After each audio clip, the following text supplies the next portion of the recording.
The Monongahela Valley of Pittsburgh has a tragic history of labor unrest. On July 6, 1896, in Homestead, a battle was fought between striking steelworkers and the Pinkertons. 10 were killed and dozens injured.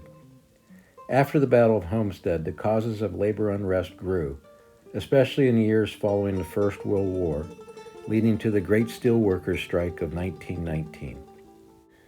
During the strike of 1919, Father Aldabert Kazincy permitted St. Michael Church in Braddock to be used for workers to meet when strikers were denied places for their meetings elsewhere.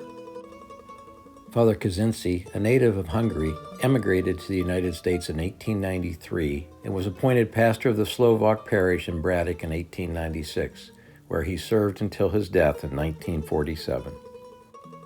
Father Kazincy became a hero to steelworkers. He is favorably mentioned in the novel Out of This Furnace. The steel strike of 1919 was called the Hunky Strike because of the high number of steelworkers from Eastern Europe.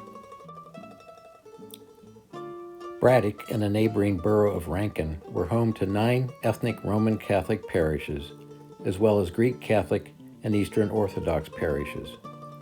Homestead and Braddock both had thriving gypsy communities. The demands of the striking steelworkers included the right to collective bargaining, an 8-hour workday, 1 day's rest in 7, abolition of the 24-hour workday, an increase in wages, double time for work after 8 hours, and holiday and Sunday work. The strikers met with fierce opposition. Because Father Kazincy allowed the workers to meet in his church, the bank threatened to foreclose on the church's mortgages. One writer said the steel mills resembled a war zone with mounted machine guns at the entrance to the mills. The state constabulary harassed citizens on city streets and parishioners upon leaving St. Michael's Church. They even rode their horses into the children of St. Michael's School, trying to provoke their parents.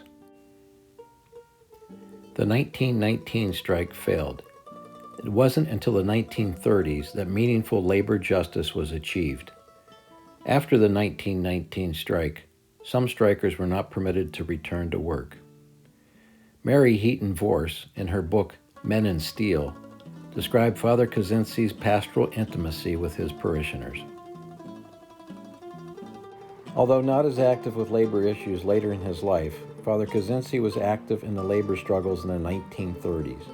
Dorothy Day described attending an open-air meeting in which he spoke in 1936, saying, "Remember, you have an immortal soul. Remember your dignity as men. Do not let the Carnegie Steel Company crush you." Father Kazincy served his parish until his death on November 3, 1947. He is buried in All Saints Braddock Catholic Cemetery. To learn more about Father Kazincy and the Steelworkers' Strike of 1919, please see the upcoming issue of Gathered Fragments, the annual journal of the Catholic Historical Society of Western Pennsylvania.